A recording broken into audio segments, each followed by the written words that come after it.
narito po kami ngayon sa bayan ng Paracale, kung saan po mga kalingap, pinuntahan po natin ang ating mga kapatid na katutubong Manidi para magatid po ng tulong sa kanila. Kasama po ang Team Kalingap. Samahan niyo po kami at ating pong panoorin ang vlog ko pong ito sa kanila.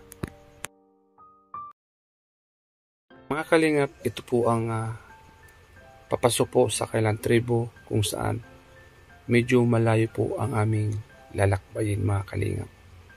So mga kalingap, tara po ating pong suyurin ang lugar papunta po sa kailang tribo.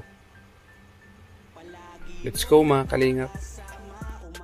Dito niyo po mga kalingap matatanaw ang napakagandang lugar ng bayan ng Paracale kung saan narito ang ating mga kababayang katutubo. Nasa bundok po at napakaganda po ng tanawin. Napaka-presko ng hangin.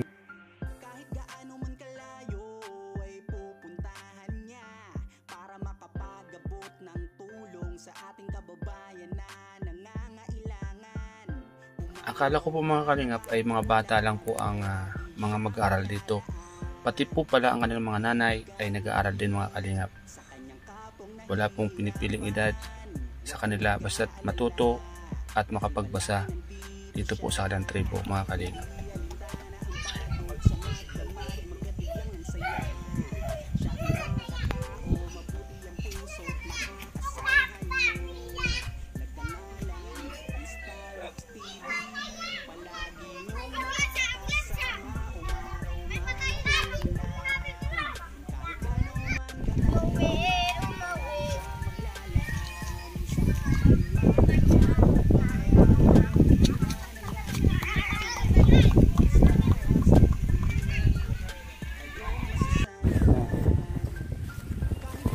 Mga kalingap, pagpalang hapon mga kalingap.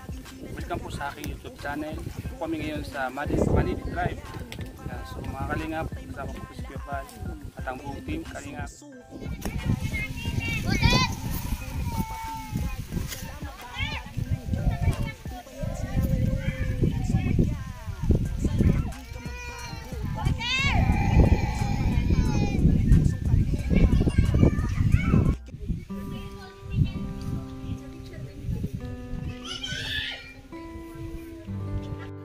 Ilang taon na po kayo, nanay? 60 po. 60 na po. Pero nag-aaral ka pa po? Ay, nag-aaral po ako. Minsan nag-aaral ako. Napasok lang po ako isang araw at ano. Anong kuwan ka na po? Anong grade ka na po? Grade 3 po. Grade 3? Opo. Dito po sa tribo ninyo, kahit anong klaseng edad? Opo. Basta't matuto po kayo ano? Opo.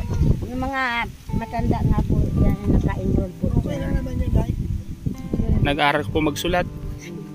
Ano po yung gamit mong Lapis. lapis po? Iyon po ang gamit ng lapis. Opo. Ano po yung mga natutunan sa loob, nanay?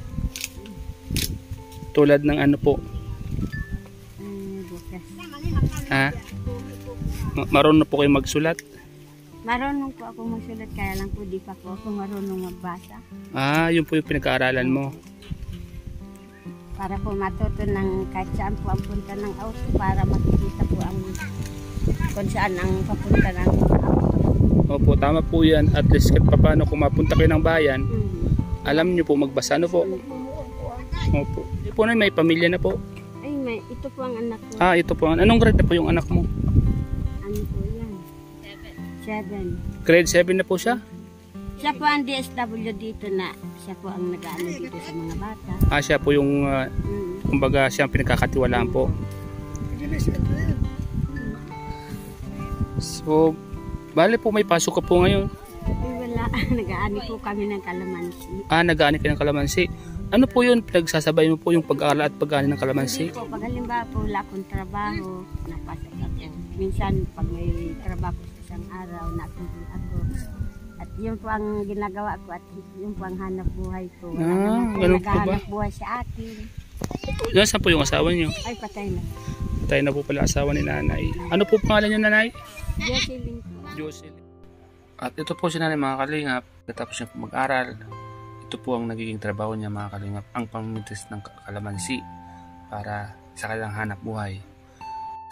Saan niyo po yan dinadala na yung mga naanan niyo po? Siya dyan po kami. Inaani po kami. Pero sila mo naman po nabita. Ah, sila po. Magkano po ang ibinabayad sa inyo? Ay, ano po, 10 kilo po sa amin. 20 ang bili nila, 1 kilo. May 200 ka po pag 10 kilo. Ah, may 200 ka po. Ano po yung mga binibili nyo sa 200 na po yun? Ano po yung binibili ko po yung ano, pang araw-araw po ng mga bata. Pang bigas po. Yung bunso ko po, grade 3 ngayon. Ay ano, grade 4. At yung isa naman, yung binata ko, grade 7. Nag-aaral po yung katabas. Yung mga kalingap, namimitas po si nanay ng kalamansi. Ay, mabunga po. Ano nanay? Paano po yun nanay? Yung pagpamimintas yun ng kalamansi. Alabas niyo po sa eskwelahan, maaay na po kayo ng kalamansi. Opo. Kahapon nga po nag-ani kami. Kahapon. Tapos pag ako'y nag-aani, 3 araw akong naani ng kalamansi. Paano po yung pag-aaral nyo? Ilang oras po yun? Naaral lang po ako 1 oras, minsan 3, 2. Basta... Pag wala po akong trabaho, nabubos ko na ng maghapon. Ah, ganun po ba? Para po matuto kayo magbasa. Opo. Ngayon po, marunong na po kayo magbasa? Medyo po. Medyo. Kahit pa paano, ano po? Yan, saan po yung lagayan nyo po? Wala po. Kali, iniipon nyo lang po ano? Iniipon ko lang. Ilan po yung nanay ang anak nyo nanay? Ano po yan? 4 po yan. Ba't po namatay yung asawa nyo po? Nakasakit po sa sakit po sa baga. Ay. Ano po yun ay lahat po ng mga kababayan nyo po dito, ganun din po ang trabaho, pamimitas ng kalamansi. Ay hindi po sila, ako lang po ang namimitas. Ikaw lang? At ang ano po nila, nakikipagkuprahan. Yung mga ibang babae naman, walang trabaho, nag-aalaga sa mga bata sa school. At saka, nandyan sila, napasok sila sa school. Ano po nanay, pag pumapasok ka po sa school, may dala ka pong sundang? Ay, wala po. Magdadala ko ito kanina at pababa sana kami. Tumawag. May kutsilyo ka ba kandala? Hindi ba natatakot sa mga klase mo? Ay, hindi naman ha? po. Hindi naman. Kanino po itong makalamansin na to? Diyan po ay kay Kasam. Kasam. Yung destinado po na sa Ano pong tributo nanay? Ano po ito? Labnig, ay bakal po ito ay labnig, barakali po ito. Yung anong tribo nyo po? Purok Ono, ay ano po? Purok Ono ito. Purok Ono ito? Ah! Oo, Kabihog tribe. Kabiyog? Kabihog po. Kabiyog tribe. Yun po ang po. Kabiyog tribe. Kalingap si nanay. Po, yung isa wala dito, nasa nagtatrabaho po sa Aklan. Yung isa po nandiyan sa pundado, nakikipagkutrahan po siya. Nagkahanap buhay. Siya rin po, nagpapasok din po siya. Pero, pag may pamasahe na po siya, nasakay na po siya sa motor pagbaba. Paano po pag walang pamasahe? Ay, nalakad po sila galing dito ay 1 oras na mahigit yung 1 oras po ang lalakarin? Hanggang Tabas po. Kayo po naglalakad din po kayo? Papuntang bayan? Mula po dito hanggang bayan, ilang oras po? Ay, mula dito hanggang Tabas lang, 1 oras itong lakarin. Pero yung pagdating namin doon sa Tabas, doon kami sumusuno sa tricycle, papuntang Labo. Sobrang sakripisyo nyo po ano? Kaya nga po. Kabihog tribe.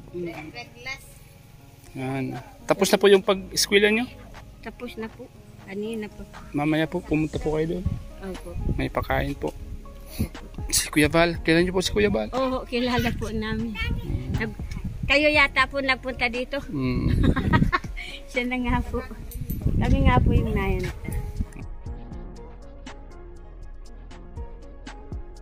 Ano po ako, nakadalawang sako. Magkano po ang bibigay sa iyo doon? 100 lang po. Ay, napakalit naman po ano? Kawawa Yun po na. ang namin dito at portabo po yun. Butabo. O ito na para meron kayong pambilang din rin. Kaya, yan na. Salamat po. Ano po ang bibili niyo dyan ay? Ay, bibili ko po ito na. asukal. Asukal? Saka po kapigatas po nung Mm. baso. Saya po ba kayo, Nay? Sige po, salamat po. Kahit pa paano, meron po kayong pera na po. Opo. Salamat. Uuwi na po kayo? Okay na po, sir. Salamat. Malayo po bang uwian nyo? Hindi po, dyan lang po. Saan banda? Ayaw kami mabagag-ataw. Opo. Tayo kami pa ha.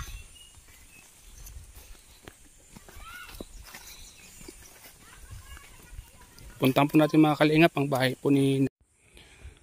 Mga kalingap, samahan niyo po ako at puntahan po natin ang bahay ni Nanay. Si Nanay Jocelyn po. Ano po ito, Nay? Tangke? Yung alin po. Yan. Yung tangke po yan yung tubig dati. Ngayon wala na. Wala na po. Lilipat na po nila doon sa baba nung yung kapilya. Ay, school. Yan po mga kalingap. Ito po yung lugar nila Nanay dito. Nasa bundok po sila mga kalingap.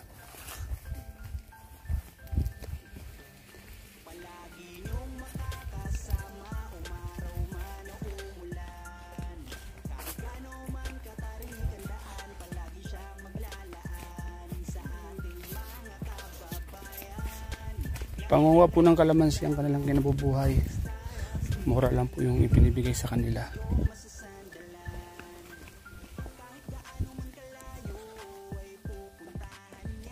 Ito po ang bahay namin. Ayun ang bahay niya. Sana ito ng bagyo. Ah, Kaya yung mga nawala na yung mga wala na yung mga dingding ano. Wala na. Hanggang yung mga bahay niyo sira-sira rin. Wala na po nakatira dyan. Ay, wala na po. Ito na lang po ang bahay. Tapos yung nasa likod na yan. Saan na po yung mga nakatira dito? Ay, wala po. Nasa trabaho po yung mga Nasa trabaho. Ito naman labang. Nakakalat-kalat. Kaya, ay, Ate, ito po ang bahay mo, te. hindi po na yun. Wala nang nakatira dito? Ay, wala po nakatasampayan. Oo. Sampayan. Sampayan na lang. Bakit nasa na yung nakatira dito? Malis na. Alis na. Dami po itong mga bahay po ito. Na nakatira po ito. Dati wala na sila. Nakatiwangwang na ano? Sira na po. Ay, ilang ulit na bagyo na nagdaan dito dati. Kaya nung hindi nila, Pinayos. hindi na. Ilan po yung anak mo, ate? Dalawa lang.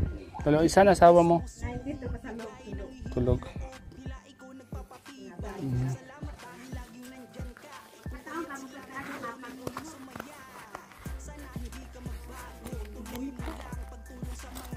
Nagpipitas din po kayo ng kwan, ang kalamansi. Ha? Ante, pamirinda nyo te. Salamat po. Yan mga kalinga po, ang bahay nila ate dito. Anong grade ka na de? Grade 7. Grade 7 ka na. Yung mga anak mo hindi nag-aaral. Ito po, kinder po. Ito, kinder. Kinder po. Halos sabay-sabay na kayo nag-aaral. Ay, hindi na po. Hindi na po. Ikaw tapos ka na. Hindi po ako sa center. Center ka po. Tama po yan. At basta tuloy-tuloy lang po ano. Tsaga lang. Mire! Lagi lang po tayo magdasal sa Panginoon. Babalik ka pa po doon? Opo. Tara po. Bakit? Ayan mo na yan. Apo niyo po yan? Oo, apo po ito. Ito ang hindi nahiwalay sa akin. Ha? Kumbaga dikit na dikit po sa inyo ano. Kahit saan ako matulog yan ang kasama ko. Mabait po sa inyo ano. Ang apo niyo po. Ayan. Ito po nakakatakot po ito nanay oh. Oo. Baka madali po kayo sa year na to. Ang yung mga bata nga po ay naano ko dyan sa mga bata. Mga sira-sira na. Tawagin niyo po yung anak niyo kasi may Jollibee po doon. Bakit ka mo dakan? Bada! Tapos meron pong kwan doon nanay, may mga damit na pamimigay. Opo. Mahal! Sabihan mo, papuntahin mo sila doon. Mahal! Kanigdadibitan! Jollibee saka mga damit ipamimigay. Natin mabalahat! Mga kalinga po. Saraduhan! Ay, teka lang. Puntan ko lang si Ate Nerlin. Sige. Yan, mga kalingap, ang buhay ng mga kababayan po natin kung dito. Mga kababayan natin katutubo. Masaya sila mga kalingap pag may napunta dito kapag mga ganito. May mga papiding. May mga pinibigay na regalo sa kanila mga kalingap. Pero nakakakumpo dito. Nasa bundok po sila.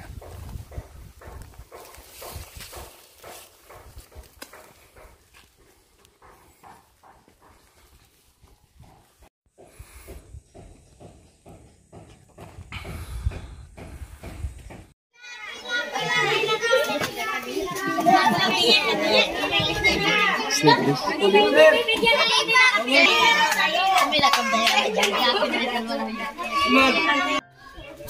Yan mga kalingap, at namigay po si Kuya Val ng Jollibee at mga damit po. Manidi Tribe. Mga kalingap. Ang saya po ng mga bata mga kalingap. Hindi may pinta sa kanila mga ang saya. Kasi minsan lang po itong mangyari po dito sa kanila. Makatanggap ng ganitong mga gamit. So masaya po sa mga Manidi Tribe na nakatanggap ng ganito mga kalingap.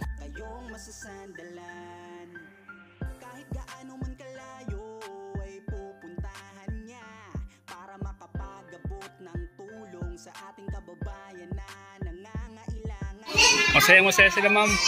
Lang mga kalingap po. Kung ko yung mga bata.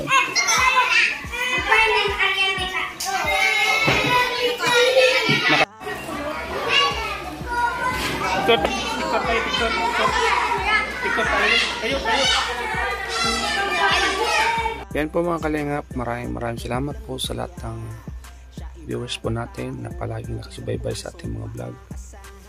Siyempre po mga kalingap, huwag po natin kalimutang subscribe ang ating ama ng kalingap na si Kuya Val Santos Matubang, ating itong vlogs at si Kalingap Rap. At siyempre po mga kalingap, maraming salamat po sa mga mabubuting sponsor po natin na nagbigay po ng mga damit sa mga kapatid po nating mga katutubo. Salamat po at sana po ay lagi po kayo mag-iingat din sa ibang bansa. At salamat po sa mga kaibigan ko at mga sponsor na patuloy po nakasuporta sa aking munting channel, Starax TV. Yan, shout po kay Master Worm, Ate Ana Coral Mix Vlog, Ma'am Lele Giorgio, Mama Julie Thompson, Yusif Ikulo, Ma'am Cathy, Titali Araki, at sa lahat po mga kalingap, shoutout po sa Team Kurur Family at sa lahat po ng mga viewers po natin. And din mga kalingap, subscribe po ng aking mga kaibigan at ng aking mga kasama na sila Kalingap Gilbert, Marius Vlog, Kuya Kids TV, and po mga kalingap, support po na kanilang mga channel. Maraming salamat po and God bless po.